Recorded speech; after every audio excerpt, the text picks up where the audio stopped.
सर्दियों की एक ठंडी सुबह थी। अली सोकर उठा तो कांपने लगा।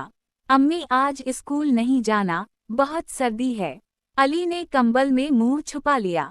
अम्मी ने मुस्कुराकर कहा ठीक है लेकिन एक शर्त पर, आज तुम्हें जादुई नाश्ता मिलेगा। अली ने फौरन सर बाहर निकाला, जादुई नाश्ता? वो क्या होता है? अम्मी ने पतीली में अंडा तोड़ा। अंडा चटचट करने लगा और खुशबू पूरे घर में फैल गई। जब अंडा तैयार हुआ तो अम्मी ने कहा, ये है जादुई अंडा, जो उसे खाए वो पूरा दिन गर्म रहे। अली ने एक नवाला खाया तो हैरान रह गया।